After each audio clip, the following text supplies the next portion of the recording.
What's happening, everybody? John Ryan here with IGN, and we are looking at what it takes to get rich in Grand Theft Auto 5. Now, I don't mean big score, $40 million rich. I'm talking about Devin Weston, penthouse, $2.1 billion rich. Billion with a B. That's right. You can become a billionaire if you follow one simple rule. Don't do any of Lester's assassination missions until after you've completed the final heist.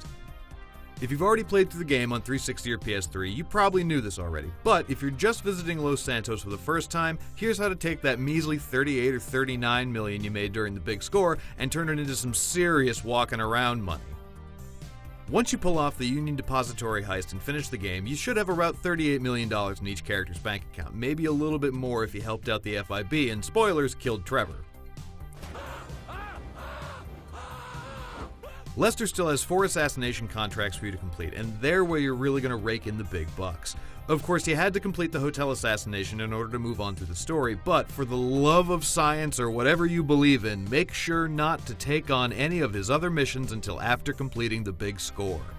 The first assassination after the big heist is the multi-target assassination, where Franklin has to take out 4 jurors who've been bribed by Redwood cigarettes in order to avoid paying out for a class action lawsuit. Before starting the mission, have all of your characters invest in Redwood's rival Debonair cigarettes. Once you take out the jurors, you'll see their stocks start to rise. If you'd sell your shares immediately after the assassination, you'd see around a 60% return on your investment. But if you wait until the middle or evening of the next day, you'll see a return of almost, if not double the amount you put into it. The highest we saw was around 103% return on our investment, which ballooned our bank account to around $80 million. The next big step is to dump all your profits from Debonair right back into Redwood while their stock is still at its lowest value, which seems to be around $35 or $40 a share. Wait a couple more days of in-game time, either by sleeping or just tooling around, and you'll see the Redwood prices skyrocket back up to over $150 a share, which is more than a 300% return on your initial investment, netting you a cool profit of around $200 million. Now that you've got a decently sized nest egg to invest with, head to the next Lester mission, which is the Vice assassination. Apparently, a morally bankrupt tech CEO has a penchant for ladies of the night, which Franklin can use to his advantage. Before the mission, invest in GTA's version of Apple, the Fruit Company, which is part of the Bossack network. Immediately after completing the mission, sell off your fruit shares for a 50-ish% return and a tidy profit of around $170 million.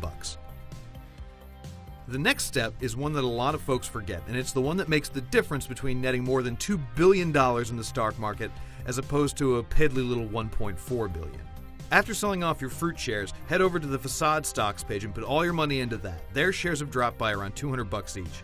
Head back to your house and sleep for a day or two until Facade stocks return back up to around $470 a share. It might seem like the 30% return you'll get isn't that much, but that extra $150 million will make all the difference in the world. For the next assassination, you're only going to affect one stock, and you won't even be investing it until after you've completed the mission. The bus assassination sees Franklin hijacking a city bus in order to take out an automotive executive and put the kibosh on a big merger. After you eliminate Mr. Penny, wait a short while for the price of vapid motor cars to plummet, then put all $650 million you should have by now into that. Head back to bed for a day or so, then sell off your vapid stock for a 100% return, doubling your money and netting you a whopping $1.3 billion per character. Now, that much money is enough to buy all the property in San Andreas and still have a bunch left over. But there's one more assassination to take care of, and this one will give you enough to finally build that Scrooge McDuck-like money pool in your basement. Before starting the construction assassination, dump all of your collective $3.9 billion into Gold Coast Construction. The idea is that by taking out the mob boss who's extorting the company, the construction firm will stay in business and their profits will go way up.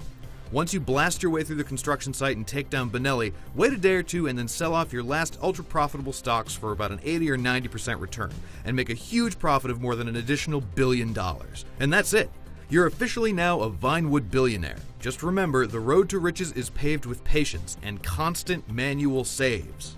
Be sure to turn off autosaving just in case you invest in the wrong stock or sell at the wrong time, and be aware that if you do miss a peak in stock prices, you'll probably see a similar high on the market if you just advance time by a week or two. Hopefully this has helped all you master thieves and petty criminals escape the poorhouse, and for everything else on GTA5 for PS4, Xbox One, and last-gen consoles too, you're already in the right place here at IGN.